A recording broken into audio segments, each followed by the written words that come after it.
अंधायुक्त line ए।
अब चलो बात खत्म करो, क्या बात कर रहे हो? कुछ रिहर्सल किए हो तो क्या करना है, खुद ही रिहर्सल करनी है, ऐसे नहीं दिखाओ, कोई कानूनी मत करो, उसमें जो समझ में वही करना। चलिए आप लोग कोई एक टास्क एक्सप्लेन कर दीजिए, ये टास्क है।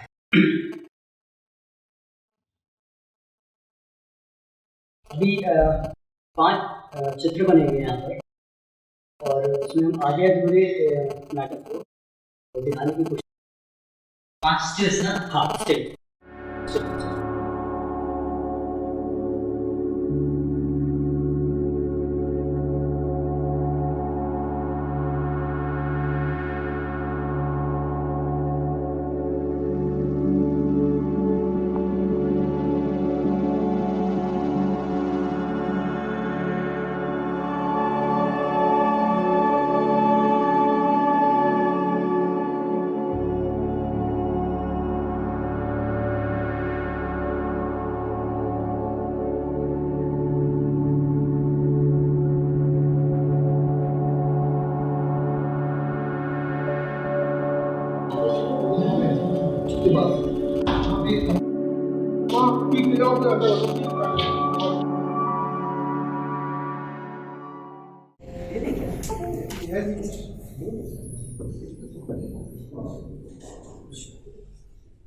लोग नोटा ठीक कर रहे थे तो पंकज जीवन पंकज जी चलो वो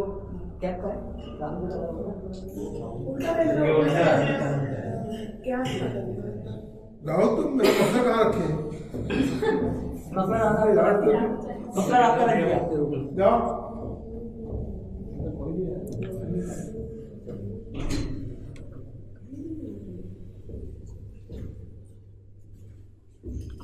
ये नहीं होती तो मैं अच्छा करता नहीं। जो कुछ होने वाला है अच्छा वो सब मेरा सब मेरा।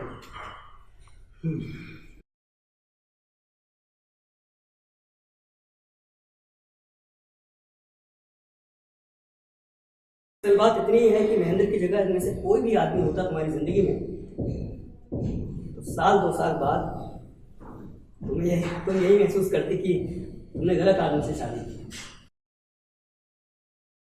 जिंदगी में भी ऐसे ही कोई महेंद्र, कोई जुनेजा, कोई शकील या कोई जगमोहन होता जिसकी वजह से तुम यही सब पूछती, यही सब महसूस करती कि तुम्हारे लिए जीने का मतलब रहा है ना, कुछ एक साथ होकर, कितना कुछ एक साथ पाकर और कितना कुछ एक साथ ओढ़कर जीना। किसी भी कलाकार को स्टेज पे जाने से पहले अपने कैरेक्टर पर किन किन बारीकियों पर काम करना चाहिए, ये जाना, इनकी बारीकियों को समझा और फोकस कैसे करते हैं किसी भी स्क्रिप्ट को याद करने से पहले या उस पर काम करने के दौरान या किसी भी किरदार को अपने अंदर आत्मसात करने के दौरान हम फोकस किन किन चीज़ों पर करते हैं, ये जाना। यहाँ बैठे हुए बहुत सारे साथियों में मैं मानता हूँ कि तुम पहले से थिएटर कर रहे हो, तो ऐसा क्यों है कि तुम कह रहे हो कि इन चीज़ों को अभी जाना? इसके पहले के जो अनुभव थे, क्या उनमें कैरेक्टर, तैयारी, इन सब चीज़ों के बारे में आप जानते नहीं थे या ऑर्गेनाइज तरीके से पहली बार है? मुझे लगता है मैं जितना जानूँ अभी, अगर अगली वर्कशॉप भी सेम होगी तो मैं और अच्छे से जान पाऊँगा। अभी जानने की सीमाएं जो हैं सीमित रही हैं। मैं जब भी कोई भी वर्कशॉप या कुछ भी सीखता हूँ तो वहाँ कुछ ना कुछ तो नया मिलता है, जिसे आजकल के शब्दों में कहेंगे अपडेट हो जाना। तो मैं और अपडेट हो गया हूँ। पहले भी समझता था चीज़ों को, लेकिन अब और बेहतर तरीके से समझता हूँ, और आगे अगर और वर्कशॉप भी करूँगा तो उसे और बेहतर तरीके से समझ पाऊँगा। एक लाइन में सम अप करना हो पूरी वर्कशॉप को, जो भी 6-7 दिन आप लोगों ने साथ काम किया, तो क्या कहेंगे? बहुत ही अद्भुत, अद्भुत ही अद्भुत।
आपने कहा पहली वर्कशॉप थी। हाँ, थिएटर इसके पहले से कर रही हैं आप?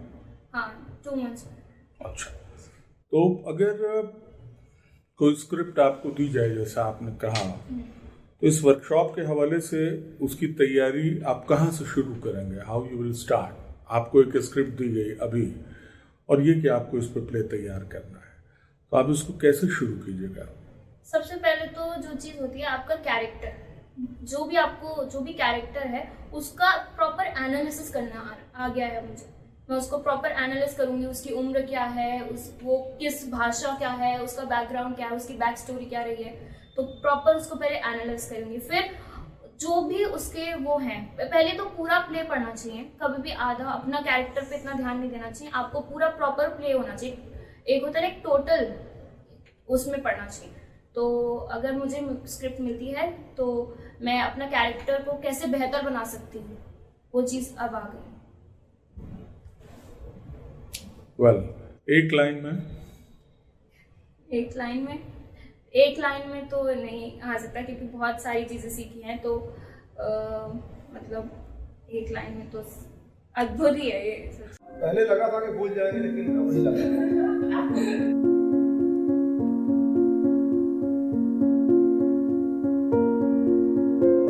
चाय बनाने की पिंकी जी वहाँ, मतलब एक दर्शक है हमारी पिंकी जी, मजे लेती है वहाँ से। अभी हमने इनके किचन भी बनाया था, क्या क्रिएट किया। नमस्ते। अब चाय बना दीजिए।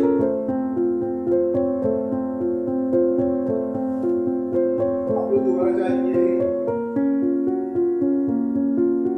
अपना टास्क मालूम है कल का, और अभी जो नहीं पिएगा जाके पिंकी जी बता दे अभी जो रानी आज ऑब्जर्वेशन वो नहीं पिएगा, ये टास्क जो बताएगा नहीं पिएगा, बस जाके ऑप्शन नहीं है, ऑब्जर्वेशन करके आइएगा। आप कोशिश करिएगा कि हम देखेंगे कि आपने क्या ऑब्जर्व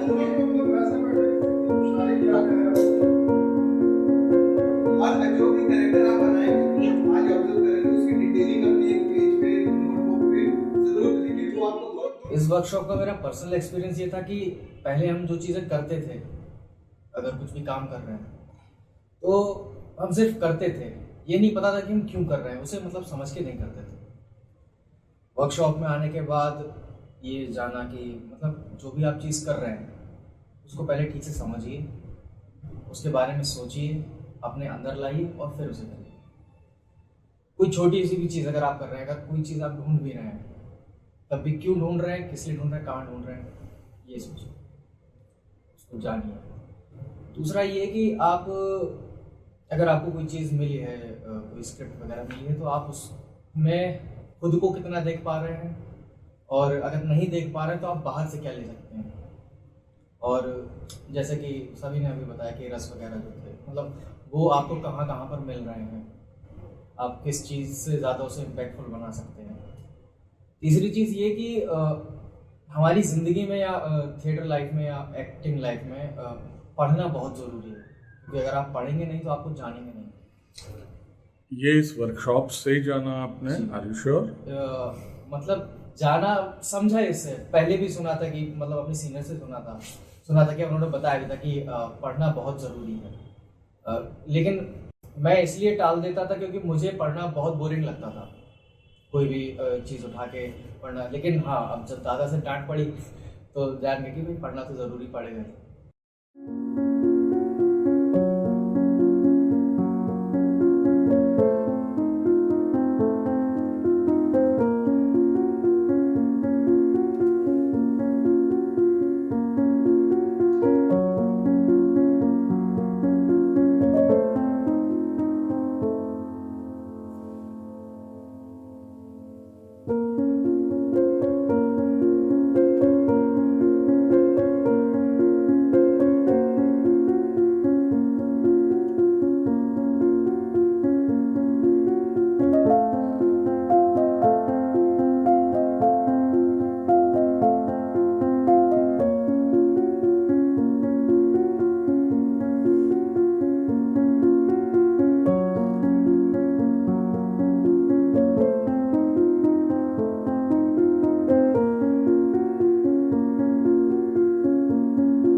विंडरमेयर की वर्कशॉप का तजुर्बा क्या है?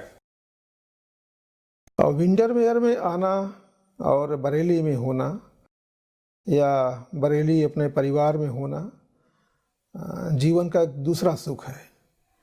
और इस सुख को शब्दों में बांधना या बांटना लगता है कि मुझे अभी तक कुछ नहीं सूझ रहा है कि मैं क्या कहूँ।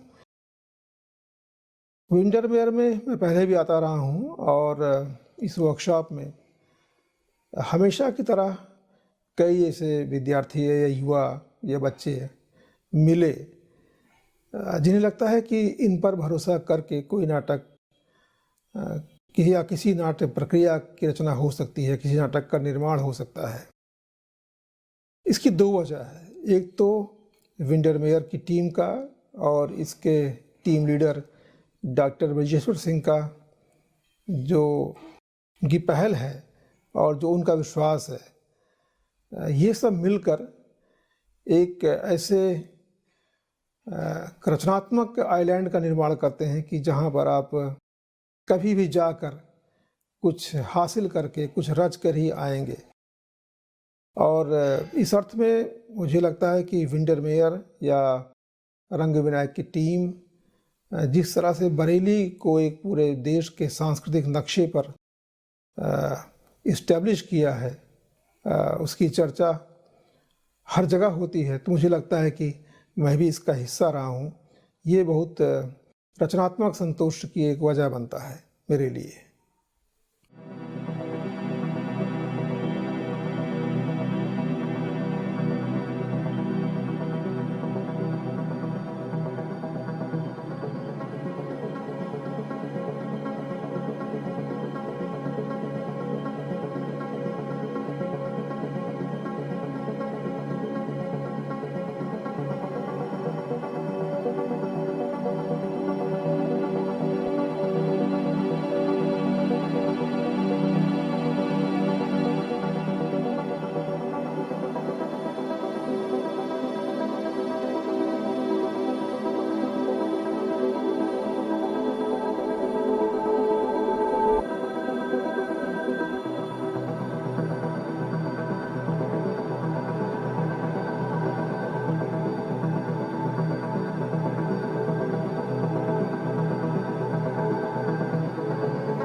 पहली वर्कशॉप थी और मेरे एक्सपीरियंस में प्रवीण सर बहुत ज़्यादा सिखाना चाहते हैं। मतलब जितने कम समय में वो हर चीज़ जो सिखाते थे उसके बाद उसके आगे का भी बताते थे कि तुम खुद से क्या करोगे।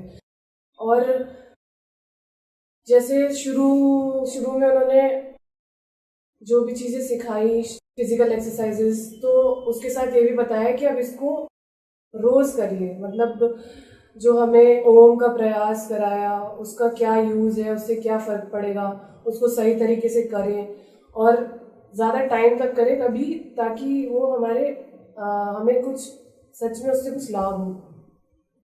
और सिर्फ एक्सरसाइजेज ही नहीं कराई, सिर्फ बताया ही नहीं, साथ में और भी मतलब एक लाइफ अलग तरह से देखने का मतलब जरिया भी सीखा मैंने।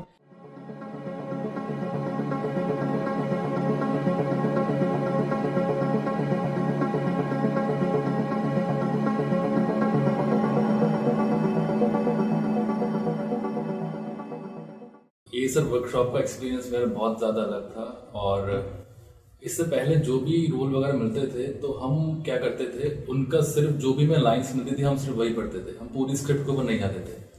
लेकिन इस वर्कशॉप के बाद पता चला कि एक एक्टर को पूरी स्क्रिप्ट को पढ़ना बहुत ज़रूरी है, क्योंकि अगर आप पूरी स्क्रिप्ट नहीं पढ़ेंगे तो आपको जो आपके प्ले में या जो भी आप कुछ कर रहे हैं उसमें पूरी स्टोरी क्या है वो नहीं पता चलेगी। और एक एक्टर के लिए पूरी स्टोरी को जानना बहुत ज़रूरी है।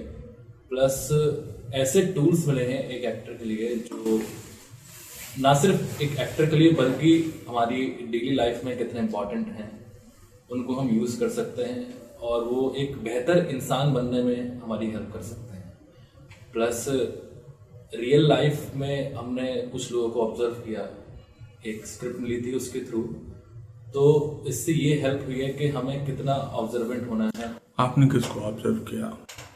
मैंने चमन चाट के जो ओनर है उनको ऑब्जर्व किया। कुछ बताएंगे उनके बारे में? जितना मैं उनको ऑब्जर्व हो पाया तो मैं वही देख पाया कि वो एक तो बहुत शांत इंसान है, हंसते बहुत कम है, वो एज लगभग 50+ के आसपास है और उनका जो नेचर ऑफ टॉकिंग है वो हमेशा रूड रहता है। अगर कोई कस्टमर वगैरह आता है तो बहुत उससे रूड बिहेवियर से बात करता है। मतलब आपको अगर देखेंगे तो लगेगा अजीब इंसान है यार, हमेशा मूड इसका ऐसे ही रहता है। थोड़ा इनेक्ट करके बताइए ना। और मैं उनकी एक चीज़ और बताता हूँ, वो अगर जोक्स मारते हैं ना तो बहुत सीरियस जोक्स मारते हैं। कि मैं उस टाइम था वहाँ पे तो अपने वो स्टाफ से बोल रहे थे, ऐसा है कोई अगर कस्टमर आए ना तो फ्री का गोलगप्पे मांगे ना तो साला उसमें मिर्चें भर दियो, बहुत फ्री के लोग खाने लगे हैं। नए आर्टिस्ट के लिहाज से ये थोड़ा बताएं कि कौन कौन सी चीजें मिलकर एक कलाकार के बनने में मदद करती हैं? ज्ञान की, अनुभव की, अभिनय की। मुझे ये लगता है कि स्टेज पर आने के पहले या स्टेज पर रहने के लिए या स्टेज से जुड़े रहने के लिए थिएटर में होना कोई बड़ी बात नहीं है। एक नाट्यालेख लेकर मंच पर खड़े हो जाना कोई बड़ी बात नहीं है। थिएटर के लिए जो अपने मनुष्य को, भीतर के इंसान को बेहतर बनाने के लिए जो तरकीबें या रास्ते, जिन रास्तों पर चला जाता है, जिन रास्तों पर चल के जाया या आया जाता है, उसके ज़रिए एक मनुष्य या इंसान, एक लड़का या लड़की तो एक थिएटर पर्सन के रूप में तब्दील होता है। ये फिर वही है कि कई सारे अनुभवों और कई सारी संवेदनाओं से होकर वो मनुष्य थिएटर करने के लायक बनता है। और ये संवेदनाएं, ये इमोशन, ये सौंदर्य बोध, ये सौंदर्य किसी एक जगह पर, किसी एक पाठ्यक्रम में नहीं उपलब्ध होता। ये दुनिया के अच्छे सिनेमा में, दुनिया की अच्छी तस्वीरों में, दुनिया के अच्छे फोटोग्राफ में, पेंटिंग्स में, मूर्तियों में और किताबों में, साहित्य की दुनिया में, कविताओं की दुनिया में, कहानी की दुनिया में, उपन्यास में, वहाँ मौजूद है। इन रास्तों से होते हुए या कम से कम इन रास्तों को छूते हुए, ना सिर्फ छूते हुए, यह भी हो सकता है कि कम से कम इतना तो हो कि उन रास्तों को देखते हुए, उन रास्तों को मन में रखते हुए अगर मंच पे जाया जाए या मंच पे आया जाए तो थिएटर करना आसान हो जाता है। अच्छा थिएटर करना और आसान हो जाता है, जिम्मेदारी भरा थिएटर करना उससे भी आसान हो जाता है। लेकिन जिस तरह, यह मैं कोई नई पीढ़ी की शिकायत या की शक्ल में नहीं कह रहा हूँ, उन लोगों ने या उनसे जिन लोगों ने एक अच्छी दुनिया की दूरी बना दी है या दूरी खींच रही है, वो शायद उनका रास्ता कुछ और दुरूह कर दे रही है या उन्हें एक बेहतर थिएटर के ओर जाने में कुछ और मुश्किल आ रही है। लेकिन जब भी मैं युवा साथियों से या नई पीढ़ी के कलाकारों से मिलता हूँ या उनसे बात करता हूँ, संवाद करता हूँ, तो थिएटर करने वाले को किन किन रास्तों से, दरअसल ये रास्ता ज़िंदगी की से जुड़ा हुआ है। आप अपनी ज़िंदगी को बेहतर बनाने के लिए जो जो चीज़ें हो सकती हैं, जिनसे ज़िंदगी खूबसूरत हो सकती है, मन, मस्तिष्क, हृदय, आत्मा शुद्ध और सुंदर हो सकती है, वही रास्ता थिएटर को भी अच्छा बनाता है। ये बात समझाने की चेष्टा करता हूँ या नाटक से जुड़े अभ्यासों में उन्हें ही बताने की कोशिश करता हूँ। और यह कोई अलग से कोई रास्ता नहीं है, यह हमारी परंपरा में, हमारी सभ्यता में, हमारी संस्कृति में, हमारे अध्यात्म में और इंडियन नॉलेज सिस्टम में, वेस्टर्न नॉलेज सिस्टम में मौजूद रहा है। केवल उस ओर या उस दिशा की ओर दिखाने की, बताने की, उस रास्ते की ओर चलने के लिए एक इशारा ही ज़रूरी होता है। आप इशारा ही कर सकते हैं, अंततः चलना उन्हीं को होता है जिन्हें चलना है। मुझे लगता है कि एक्टिंग काफ़ी मुश्किल होती है, उसमें सिर्फ उसमें एक टेक्निकलिटी भी है और लाइफ भी है। तो दो चीज़ें मेंटली और फिजिकली और इमोशनली काफ़ी तरीके से करनी पड़ती हैं एक्टिंग करने के लिए। तो मैंने यही सब One line about the book. One line में आई वुड से कि रास्ता भी बहुत लंबा है और प्रवीण सर ने हमें रास्ता दिखा दिया, अब चलना हमें है।